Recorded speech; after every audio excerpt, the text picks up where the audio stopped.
Now, only last month, the Church of England and the Baptist Union of Great Britain were under fire for helping asylum seekers with their claims by allowing them to convert to Christianity. After those baptisms, week in, week out, significant groups of mainly Iranian and Syrian young male asylum seekers were being brought to me in sizeable cohorts. What numbers? How big? At a time, sort of, 6 or 7 people brought to me by people saying that these need baptism. These people need baptism. Well, all their chicanery is out in the open. As migrant whistleblower Bilal Jaff has said, these deliberate conversions to get around Home Office policy are well known to migrants and people traffickers alike. You don't say. One former Church of England Reverend Matthew Firth, you just saw there, chose to stand against all of that, and that was him at a select committee hearing. Joining me now, church preacher and head of public policy at Christian Concern, Tim Dieppe. Tim, very good evening to you. Welcome to the Independent Republic of Mike Graham. As you're in an organisation called Christian Concern, the obvious question is, are you concerned about this? Yes. No, absolutely. I'm concerned that there are fake conversions going on. I think Mike Firth's testimony to Select Committee today is very compelling. He's talking out of his own experience. This is what he saw, groups of people coming up and even allegations of money changing hands. And as soon as he sort of said, well, I need to see you coming to church for some reasonable amount of time first, they all disappeared and stopped coming to church. So clearly there was a fake system going on. Clearly, obviously, this has all been provoked by Ezedi and his chemical attack and the fact that he claimed to be a Christian, and that counted and enabled him to claim asylum here, in spite of him having been convicted of a sexual offence as well earlier than that. And I think there's a real issue here. And I think that churches do need to take some more responsibility for assessing somebody in their conversion. I mean, there's been stories about people just going through a 6-week course and having a baptism and then being signed off as, yes, this is a genuine convert. When I think, given we know that there are people gaming the system on this, I think that church ought to have a more rigorous process and take a bit more time. I think the process ought to include renouncing your former faith. So if you were a Muslim, when you're baptized, you should have to say something like, I renounce Islam as a false religion. I renounce Muhammad as a false prophet. I renounce the Quran as not the word of God. And fake converts would find it much harder to do that. And I think if they have to live as part of the community and be held accountable and pray in groups and show answers to prayer and demonstrate they're growing in their knowledge of the Bible and growing in their prayers and growing in spirituality, it becomes much harder for someone to fake over time that kind of lifestyle, being held accountable in group and that kind of thing. Yeah, but, and I think surely because of what's at stake, though, Tim, the point about why people do it is because they want to stay in this country. They don't want to be sent home, and they can stop themselves from being sent home if they can claim to be a Christian. I mean, it wasn't just what happened with Abedi. It was also the 30 or so, or maybe 40 or so people on the Bibby Stockholm who all suddenly en masse decided they wanted to become Christians. And the fact is that, if they really, really want to, they'll do all those things as well. And surely the question here is that it's not so much that the Church of England has been exploited. The Church of England wants to believe that all of these people are good, decent people, doesn't it? Well, I think there is an element of gullibility in some areas of the church here. And I quite think a large element. Obviously Matthew Firth stepped into a system where there had been a high level of gullibility, and he put a stamp on it by putting some basic precautions in place. And I think it's pretty obvious that we can do that. Let's not also forget that there are genuine converts as well. And there are people who genuinely do convert and genuinely have found faith. And you can show that, and you can say, look, this person, they've experienced answers to prayer. They've got a clear testimony. They're telling everyone about their newfound faith, and they've lived in our Christian community for some time, and we trust them, and we've seen them and seen how they. Well, we saw one of those guys before. He was the guy that tried to blow up. He was the guy that tried to blow up Liverpool Hospital, who managed to convert to Christianity, spend time in a family who were Christian, who all thought he was a lovely guy, and luckily he only succeeded in blowing up himself. But he was exactly that man you've just described. Well, I know, and you'll never be able to completely stop fakes out of this. But I'm saying that you could just say you're not doing it. I think I agree, and a lot of people aren't doing it. But I think the process can be tightened up. I think people can say, you need to have lived for a considerable amount of time. I don't know how long it was for Swillman. Maybe you could try crucifying them, see how they like that. You know, that might be a way to go. Listen, Tim, good to talk to you. Thank you very much indeed. Tim Dieppe, we must move on. Ben Habib is here. Hello, Ben. You're looking very well. Nice to see you. Welcome back to the Independent Republic. Emma Woolf as well. And Mike Indian. The panel is already here. I mean, I've never heard such a load of old claptrap. I mean, Tim was obviously trying to be reasonable there.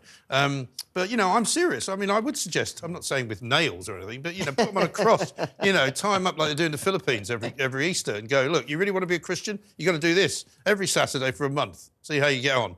Yeah, well, I mean, we know the church is a problem, don't we, Mike? Of course. I mean, the church isn't just, you know, pandering to this conversion to Christianity in order to give people cover to get asylum. Yeah. The church is telling us that it's got to put £1 billion aside of its 8.7 billion net worth to atone reparations, for yes. reparations. Self-flagellation for things that happened centuries ago. Crimes apparently committed against people who are all dead. Yes. By people but who wait, are all dead. It gets better, though, because the crimes, apparently, are converting them to Christianity. Apparently that was a crime.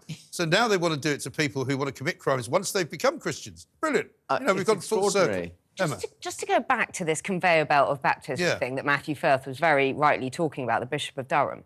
Let's just take conversion and baptism and what your faith is out of the asylum system. Exactly. It's completely irrelevant. Right. I don't care whether they're good Christians. That's great. That really is great. If they want to give, if the church wants to give them this open arms welcome that they call it, that's brilliant, lovely. But you don't go to the Bibby Stockholm and find 300 people there, 40 of whom have converted or are in the process of converting. That's over 10%. Why? Because they will then get their asylum claim it's very more obvious, favourably. isn't it? Yeah, but if you take that out of the system completely, then people can do what they like. In fact, many of the countries they've come from, it's totally fine to convert to Catholicism or Christianity. They didn't feel the need to do it then. They come to this country, and as for the Alcalá attacker, he was turned down, was it twice or 3 times? Oh, and guess what? He converted, and the 4th time his claim was granted. So we just take that out of the system. It has nothing to do with the Home Office or with immigration. And then let's assess And we've their heard, claims. have we not, Mike, from previous whistleblowers and people in law firms as well, that, you know, it's very clear there are certain things you can do when you're being interviewed by the Home Office to ensure that you can stay. You can say that you're gay, you can say that you're Christian, you can say that you've been hounded out of your home country because of your religion. You know, it all works because the Home Office will say, oh, well, in that case, in you come. Absolutely. The UK has a proud record of being a haven for people from all over the world. You look at what's happening in Hong Kong, Ukraine, and that shouldn't be exploited. And the Church of England, of course, is ripe for this kind of things. We're seeing attendances across in traditional parishes falling. We've seen a rise, even though, of the more evangelical faiths.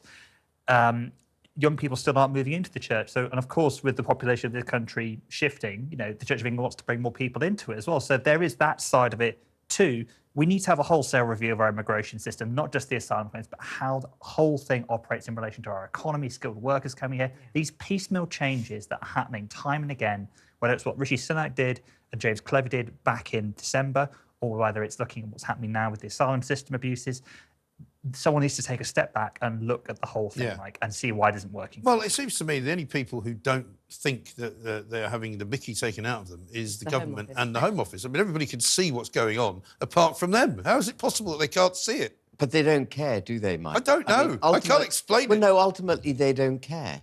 They don't see the importance of the nation state. They don't think that borders matter. Right. If they did, I mean, we're talking about asylum seekers, but if they really cared about the social and cultural fabric of the United Kingdom, we wouldn't have had 1.3 million people come to the UK last year and 1.2 million people the year before that. All of that legally and sanctioned by Rishi Sunak and his, you know, and his cabinet. They are collectively responsible for hollowing out the culture of the UK. So a few 100,000 illegal migrants is irrelevant on top of that. And this is the problem with those that govern us. They see the greater good of the globe as being more important than the greater good of the United Kingdom, even though it's the British citizens that have elected them to But office. it's not the greater good of the globe, is it? Because these systems are being run effectively by criminal gangs. You know, the people who are advising these people who come in and say that they want to be Christians or they're already Christians are the people who are advertising on TikTok all over Europe, telling people, you know, get yourself to Calais, we'll get you to Britain, and as soon as you're there, you'll never have to leave. It's just so obvious that we're a soft touch. It's so obvious that our Home Office is not fit for purpose. Firstly, that they don't care enough, but also that they're just not able to do their job. And when they're issuing thousands of fake visas to care home companies that don't even exist, all of that kind of thing, they're just not able to do it. They're just not able to join up the dots. They're not even able to stop kind of killers on the loose, stabbing people in the streets, because they can't, the police can't talk to the mental health services, can't talk to the asylum people. Everybody seems to be operating in silos and operating utterly dysfunctionally. Yeah, because, you know, I mean, you can't drive around this country really anymore. There's so many roadworks and things going on, particularly this time. It seems to be worse now than ever before. You know, nothing works, the NHS doesn't work. And all they're arguing about in Parliament at the moment is who's racist and who's not racist, who should give money back to some donor that they don't like. You know, Diane Abbott's calling the police. You know, the whole situation is that, you know, we've got a massive crisis going on in this country and none of the politicians seem to want to fix it. We actually have got a crisis going. I know we say it again and again, but what people actually really care about, what they're actually really going to vote on, or probably not vote on, is things like the cost of living, the state of our roads, the state of the NHS, the state of their children's schools. Things that really matter to people, not, oh, let's have a new definition of extremism, or, oh, MPs are under a lot of threat. Well, I'm sorry they're getting death threats, but, you know, outside the Westminster bubble, there are real things going on. Also, will anybody draw the line between the definitions of extremism and all the bloody immigrants that have been coming to this country? Because, you know, I'm afraid there is a line to be drawn. Whether people want it to be said or not, I'm saying it. We need an immigration system that serves the country as a whole. And at the moment, the government is not being honest about the fact that there are large sections of our economy, including the NHS, including social care, that are dependent on migrant labour, and the fact that they are trying to cut down numbers. International students are a great example. Where do you think universities are getting all the money from, since they know... Yeah, but I'm not interested in universities making money. I'm interested in universities being here to serve the population this is why of this country, not to run as a bleeding people. business for shysters to be paid £500,000 to sit there on their asses and do bugger all, and many do of nothing. whom don't even go to university. They get the visas on the back of having a place, and then they disappear. Then they disappear. And, of you know, course, it's we haven't got only the this week wherewithal. was it that we learned that, you know, oh, if you're going to come and work in a care home now, you can't bring all the members of your family with you. Oh, great. Yeah. They've been doing that for 10 years as well. But at the heart of this, at the risk of repeating myself, which I'm prone to. Well, listen, we've been doing it for quite a long time, you and I, repeating ourselves about this. But at the heart of this is a government, a parliament, not a government, a parliament that doesn't care about the United Kingdom. Right. It does not care. It sees its duties as some kind of global, on a kind of global basis. And the minute you think about the global good, if that's what's driving you, borders become irrelevant. Right. And your own culture becomes irrelevant. You know, we're prepared to chuck billions of pounds at the protection of the sovereignty of Ukraine, but we won't protect our own sovereignty.